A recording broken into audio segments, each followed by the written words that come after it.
হঠাৎ করেই প্রধানমন্ত্রী আর বিদেশে তো ঘুরতে যাননি, তিনি গেছেন বিশেষ কিছু কাজে। যে কোনো জায়গায় যে কোনো সুবিধা যাতে পাওয়া যায়, বিশেষ করে ইউরোপের দেশগুলোর কাছ থেকে, সেই ধরনের সমঝোতায় কিন্তু এই সফরকালীন বৈঠকে হবে।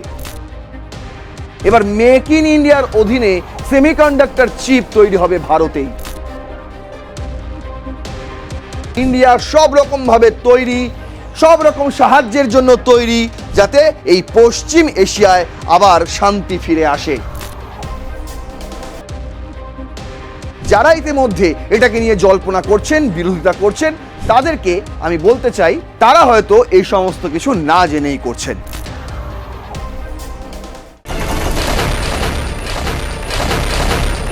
এই মুহূর্তে ইউএই সফর শেষ করে প্রধানমন্ত্রী নরেন্দ্র মোদী রয়েছেন নেদারল্যান্ডস সফরে। আরও বেশ কয়েকটি দেশে, ইউরোপের বেশ কয়েকটি দেশে তার সফর রয়েছে। তার মধ্যে গুরুত্বপূর্ণ হলো নরওয়ের রাজধানী অসলো। সেখানে ভারত নর্ডিক শীর্ষ সম্মেলন তৃতীয়বারের জন্য হতে চলেছে 19শে মে। আর এই গোটা সফর শেষ করে 20শে মে ভারতের উদ্দেশ্যে ফের রওনা দেবেন প্রধানমন্ত্রী নরেন্দ্র মোদী। দেখুন, ইতিমধ্যেই প্রধানমন্ত্রীর এই সফরকে ঘিরে অনেক রকম বিতর্ক, জল্পনা, কানাঘুষো শোনা যাচ্ছে। অনেকেই বলছেন, বিশেষ করে বিরোধীরা, তাদের যে যুক্তি, যে যখন প্রধানমন্ত্রী বলছেন যে দেশের মধ্যে জ্বালানি সংকট রয়েছে, তাই জ্বালানির দাম বেড়ে গেল এবং সাধারণ মানুষকে কম পরিমাণে জ্বালানি ব্যবহার করার জন্য তিনি পরামর্শ দিয়েছেন, ঠিক সেই সময় বিদেশি মুদ্রার খরচ করে কি দরকার ছিল এই ইউরোপীয় সফরের, এই ইউএই সফরের? দেখুন, এমনি তো আর কোনো কিছু হয় না। হঠাৎ করেই প্রধানমন্ত্রী আর বিদেশে তো ঘুরতে যাননি, তিনি গেছেন বিশেষ কিছু কাজে। এবং যে কাজে তিনি গেছেন, যে সংকটে এই মুহূর্তে রয়েছে দেশ, জ্বালানি সংকট, সেই জ্বালানি সংকটে কিন্তু অনতিবিলম্বে অদূর ভবিষ্যতের জন্য একটা সুনিশ্চিত ভবিষ্যৎ গড়তেই তার এই সফর। তাহলে চলুন, ইন্ট্রো বেশি দীর্ঘায়িত করব না, গোটা বিষয়টা আপনাদের বোঝাতে হবে। যারা এখনো পর্যন্ত প্রশ্ন তুলছেন, তারা অবশ্যই এই ভিডিওটা দেখবেন শেষ পর্যন্ত, অনুরোধ রইল। তাহলে এই সমস্ত ভ্রান্ত ধারণা আপনারও কেটে যাবে, কথা দিলাম। শুরু করছি রণক্ষেত্র, আপনাদের সঙ্গে রয়েছে আমি নারায়ণ। আজ আমাদের হেডলাইন, মোদি সাইন্ড কি ডিল। ইতিমধ্যেই বেশ কিছু গুরুত্বপূর্ণ ডিল তিনি সাইন করে ফেলেছেন, বিশেষ করে ইউএইর সঙ্গে এবং নেদারল্যান্ডসের সঙ্গে। আর আগামী দিনে তার কি কি সফর রয়েছে সেগুলো সম্বন্ধেও আপনাদের আমি ধারণা দেব। চলুন তাহলে শুরু করা যাক। প্রথমেই আমি রেখেছি যে PM Modi to visit UAE, Netherland, Sweden, Norway and Italy. India's big economic push explained. কি দরকার ছিল মশাই এরকম সংকটকালে বিদেশে ভ্রমণ করার? অনেকেই বলছেন, বিরোধীরা বিশেষ করে তারা বলছেন। কিন্তু দেখুন, এটা তো শুধু ভ্রমণ নয়, এটা একটি কূটনৈতিক ভ্রমণ এবং সেই ভ্রমণে বেশ কিছু চুক্তি, বিশেষ করে বাণিজ্যে, সামরিক ক্ষেত্রে এবং জ্বালানিতে, সেই সমস্ত চুক্তি তিনি ইতিমধ্যেই সাইন করেছেন এবং আগামী দিনে কি কি করতে চলেছেন সেই সম্বন্ধে আপনাদের আজকে আমি বলবো। প্রথমত হচ্ছে জ্বালানি নিরাপত্তা ও মধ্যপ্রাচ্য সংকট। ইউএইতে তিনি গিয়েছিলেন, সেখানে তার প্রধান লক্ষ্য কি ছিল? পশ্চিম এশিয়ার বর্তমান সংকটের মধ্যে ভারতের জ্বালানি নিরাপত্তা নিশ্চিত করা। গুরুত্ব কি ছিল? সংযুক্ত আরব আমিরশাহী ইউএই ভারতের অন্যতম প্রধান অপরিশোধিত তেল ও এলজিবি সরবরাহকারী দেশ। এই অঞ্চলে শান্তি বজায় রাখা এবং নিরবিচ্ছিন্ন জ্বালানি সরবরাহ নিশ্চিত করাই ছিল এই বৈঠকের মূল লক্ষ্য। ইউএই প্রেসিডেন্টের সঙ্গে ইতিমধ্যেই প্রধানমন্ত্রী সাক্ষাৎ করেছেন, মিটিং করেছেন। কি হলো সেটা বিস্তারিত আপনাদের অবশ্যই জানাবো। আর প্রধান কি লক্ষ্য ছিল? অপরিশোধিত তেল, এলপিজির সরবরাহকারী দেশ ইউএই থেকে যাতে সুলভ মূল্যে আমরা সেগুলো পেয়ে যাই, আমদানি করতে পারি, সেই নিয়ে একটা বৈঠক ছিল। এবং এই মুহূর্তে মধ্যপ্রাচ্যের যে অবস্থা, সেই পরিস্থিতিতে শান্তি ফিরিয়ে আনার জন্য কিন্তু এটি ছিল একটি কূটনৈতিক বৈঠক। আচ্ছা, 2 নম্বর কি ছিল? প্রযুক্তি ও সেমিকন্ডাক্টর পার্টনারশিপ, যেটা নেদারল্যান্ডসে হয়েছে। উন্নত প্রযুক্তি এবং সেমিকন্ডাক্টর চিপ উৎপাদনের বৈশ্বিক সাপ্লাই চেনে ভারতের অবস্থান মজবুত করা। আর অন্যদিকে নেদারল্যান্ডস চিপ তৈরির প্রযুক্তি ও লিথোগ্রাফি মেশিনের বিশ্বসেরা কেন্দ্র, যেমন ASMIL কোম্পানি, ভারতের নিজস্ব সেমিকন্ডাক্টর মিশন সফল করতে এই অংশীদারিত্ব অত্যন্ত গুরুত্ব এবং অত্যন্ত জরুরি। নেদারল্যান্ডসের বিষয়টাও আপনাদের বিস্তারিত আমি বলবো। এরপর আপনারা দেখবেন 3 নম্বরে কি রয়েছে। কি গ্রিন এনার্জি এবং জলবায়ু সহযোগিতা, যেটা নরওয়ে এবং সুইডেনে হবে, গ্রিন হাইড্রোজেন এবং পরিবেশ বান্ধব নবায়নযোগ্য শক্তি প্রযুক্তিতে নর্ডিক দেশগুলোর সাহায্য নেওয়া, নরওয়ে ও সুইডেন গ্রিন টেকনোলজিতে বিশ্বে অগ্রগামী, সবাই জানে। ভারতের 2070 সালের মধ্যে নেট জিরো বা কার্বন মুক্ত হওয়ার লক্ষ্যমাত্রা অর্জনে এই সফর গুরুত্বপূর্ণ ভূমিকা রাখবে, সেটাও আপনাদের আমি বিস্তারিত জানাবো। বাণিজ্য কি, ভারত ইউরোপীয় ইউনিয়নের মধ্যে মুক্ত বাণিজ্য চুক্তি এফটিএ যেটা ইতিমধ্যেই সম্পন্ন হয়েছে, সেই আলোচনাকে আরও গতিশীল করা হবে। ইউরোপের 4টি গুরুত্বপূর্ণ দেশের সাথে দ্বিপাক্ষিক বাণিজ্য বৃদ্ধি এবং ভারতের বিদেশি বিনিয়োগ এফডিআই আকর্ষণ করা এই সফরের অন্যতম এজেন্ডা। আর ইতালি আর সুইডেনে প্রতিরক্ষা ও কৌশলগত সম্পর্ক স্থাপন করা হবে নতুন করে, যেটা যৌথ সামরিক সরঞ্জাম উৎপাদন এবং প্রতিরক্ষা প্রযুক্তি আদান প্রদান। প্রতিরক্ষা ক্ষেত্রে একক কোনো দেশের ওপর নির্ভরতা কমিয়ে ইউরোপের আধুনিক প্রযুক্তির সাথে ভারতীয় প্রতিরক্ষা ব্যবস্থাকে যুক্ত করা হবে। বুঝতে পারছেন, আমরা আর একক কোনো দেশের শুধুমাত্র রাশিয়ার ওপর নির্ভরশীল হতে পারি না, শুধুমাত্র মার্কিন যুক্তরাষ্ট্রের ওপর নির্ভরশীল হতে পারি না, শুধুমাত্র ফ্রান্সের ওপর নির্ভরশীল হতে পারি না।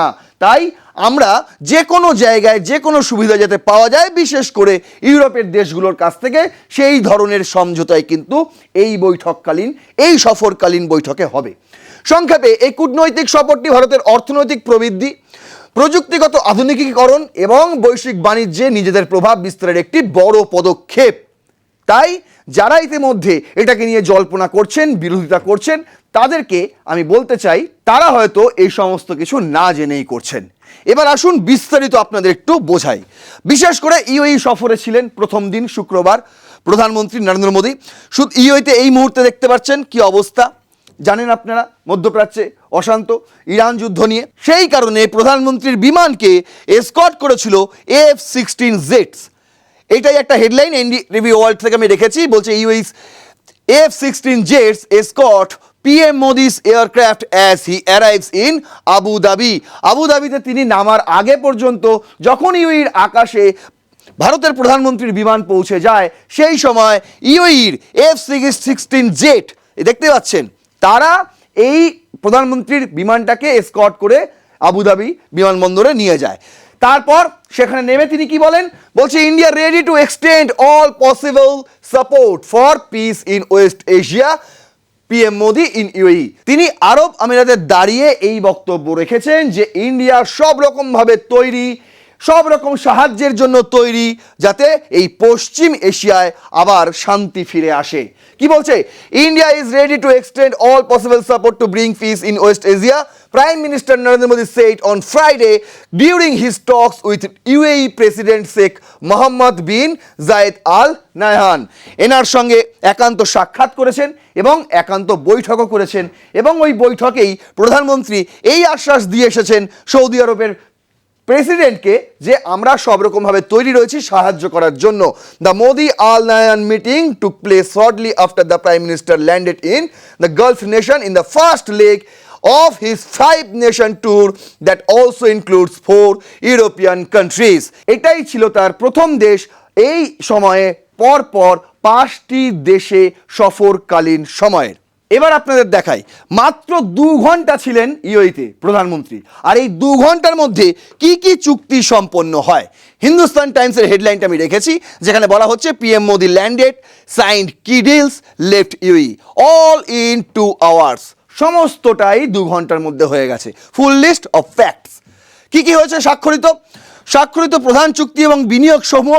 এই সংক্ষিপ্ত সফরে 2 দেশের মধ্যে বেশ কিছু ক্ষেত্রে কৌশলগত সমঝোতা ও চুক্তি সম্পন্ন হয়েছে, যার মধ্যে একটি প্রতিরক্ষা।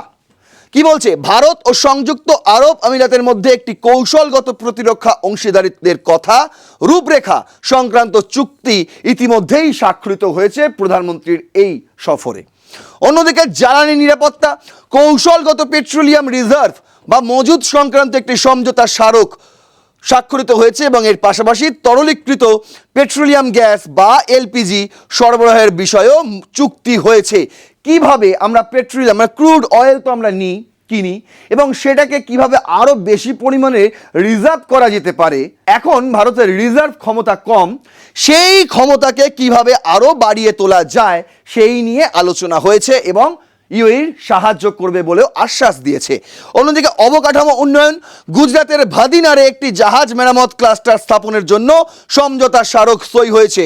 বুঝতে পারছেন, গুজরাতের ভাদিনারে জাহাজ মেরামত ক্লাস্টার স্থাপন হবে এবং সেখানে বিনিয়োগ করবে ইউএই।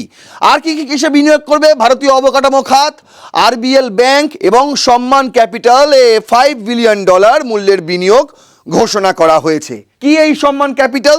বলছে সম্মান ক্যাপিটাল মূলত আবাসন বা বন্ধকি ঋণ, যেটাকে মর্টগেজ ফোকাসড বলা হয়, সংক্রান্ত আর্থিক সেবা দিয়ে থাকে, মানে ঋণ আপনাদের দেওয়া থাকে, যেমন হোম লোন। সাধারণ ও মধ্যবিত্ত গ্রাহকদের জন্য সাশ্রয়ী মূল্যে বাড়ি বা ফ্ল্যাট কেনার জন্য তারা লোন দিয়ে থাকে। সম্পত্তির বিপরীতে ঋণ, গ্রাহক ও বা ছোট ব্যবসায়ীরা তাদের নিজস্ব সম্পত্তি বন্ধক রেখে ব্যবসার সম্প্রসারণ বা অন্যান্য প্রয়োজনে এখান থেকে ঋণ নিতে পারেন।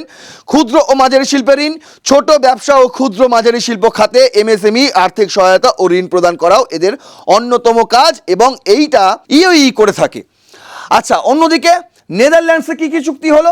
বলছে নেদারল্যান্ডসে সেমিকন্ডাক্টর, গ্রিন হাইড্রোজেন ও হাইটেক প্রযুক্তিতে মেগা চুক্তি হয়েছে ভারতের। কি বলছে? 1 নম্বরে সেমিকন্ডাক্টর সাপ্লাই চেন। বর্তমান বিশ্ব রাজনীতির ও প্রযুক্তির বাজারে সেমিকন্ডাক্টর বা চিপের গুরুত্ব অপরিসীম। নেদারল্যান্ডস হলো বিশ্বের অন্যতম সেরা সেমিকন্ডাক্টর উৎপাদনকারী দেশ, বিশেষ করে এএসএমএল এর মতো বিশ্বখ্যাত চিপ মেকিং মেশিনারি সংস্থার কারণে।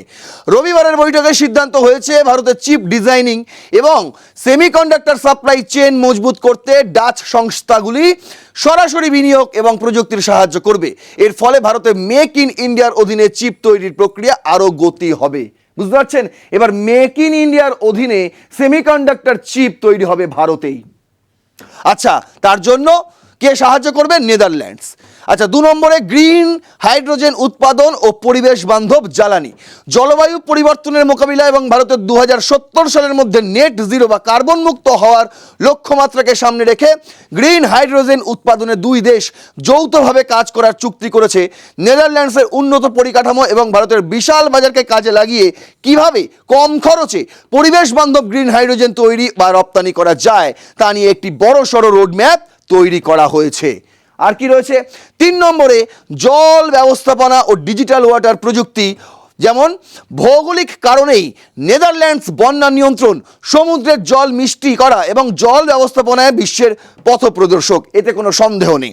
কিন্তু ভারতের জল জীবন মিশন বা গঙ্গা পরিষ্কারের নমামি গঙ্গে মতো মেগা প্রকল্পগুলিতে ডাচ প্রযুক্তি ব্যবহার করার চুক্তি হয়েছে। বিশেষ করে আধুনিক প্রযুক্তির সাহায্যে ভূগর্ভস্থ জলের স্তর ধরে রাখা এবং নদী অববাহিকা অঞ্চলের সুরক্ষায় 2 দেশ যৌথভাবে কাজ করবে।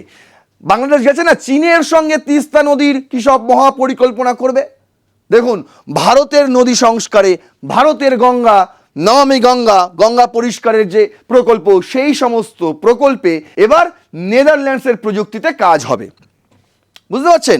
4 নম্বরে হাইটেক প্রযুক্তি ও স্টার্ট আপ কোলাবোরেশন।